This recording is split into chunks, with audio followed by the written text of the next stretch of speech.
La première fois que j'ai découvert le fort et que je suis arrivé sur la place d'Armes, je suis resté saisi par la relation de cette plateforme, qui est une sorte de table d'observation, dans sa relation au paysage, aux horizons. Ça, c'est quelque chose qui m'a vraiment marqué, quoi. C'est cette situation propre du fort qui regarde la ville, la mer, la colline, qui regarde le lointain. Euh, et donc, de cette situation de belvédère sur tout ce paysage. Comme c'était un site militaire, c'était d'abord un site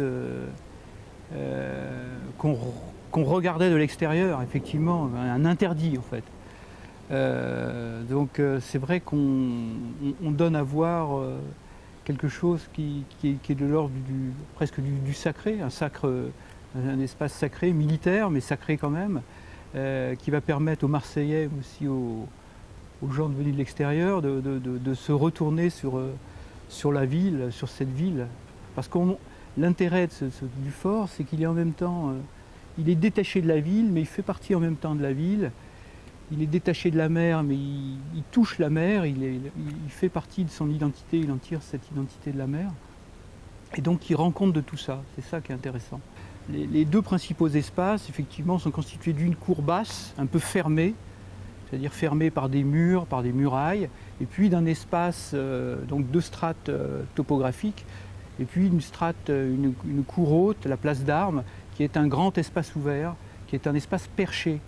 Donc effectivement, on se situe là en lévitation dans la ville. Il y a ce côté magique avec en plus tous ces recoins, tous ces espaces qui sont propres au fort, qui font toutes ces qualités de découverte, de surprise, de passage dans de passages couverts, de petits escaliers, de cheminement, d'emboîtement d'échelles. Voilà.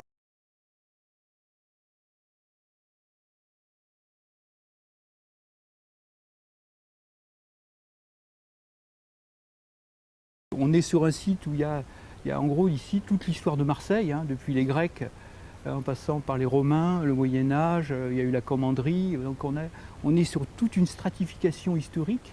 Donc on a cette conscience-là, quand on est paysagiste, de cette histoire du site, de cette histoire du lieu. Et puis, comme je l'ai dit précédemment, ce site rend compte de la géographie, de la géographie de Marseille, de la géographie de cette relation aux horizons. Et c'est en ça que,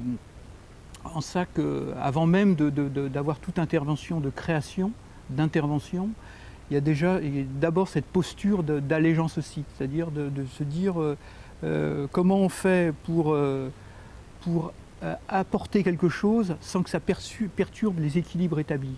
Ici, tout est juste, tout est dans le... Voilà, il y a déjà des choses en place. Nous, notre rôle, c'est de considérer cette approche-là comme étant déterminante pour saisir ce qui va faire la justesse de notre intervention. Effectivement, le fort, c'est un ensemble de constructions, d'éléments, de remparts, d'ouvrages qu'on appelle des cavaliers ou des bastions, qui sont des ouvrages, en fait, des sortes de terre-pleins qui servaient à poser les éléments d'artillerie. C'est un ensemble d'éléments construits, avec notamment toute une partie qu'on appelle le village, qui est un ensemble de constructions dans lequel il y avait notamment les casernements. Et puis il y a tous ces espaces, entre guillemets, interstitiels, tous ces vides. Pour autant, ces espaces ouverts, on voit bien qu'il y a soit c'est des espaces qui vont rester dédiés comme la place d'Armes, un espace de déambulation, d'accueil du public, et puis qui va être jouxté, on l'a vu dans notre projet, avec des éléments de gradins qui vont raconter la topographie pour accorder le cavalier et les bastions.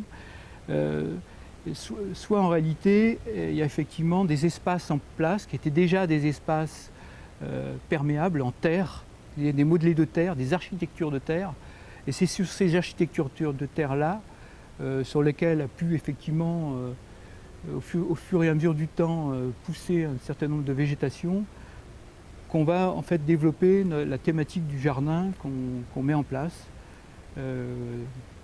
qu'on a nommé le jardin des migrations. Voilà.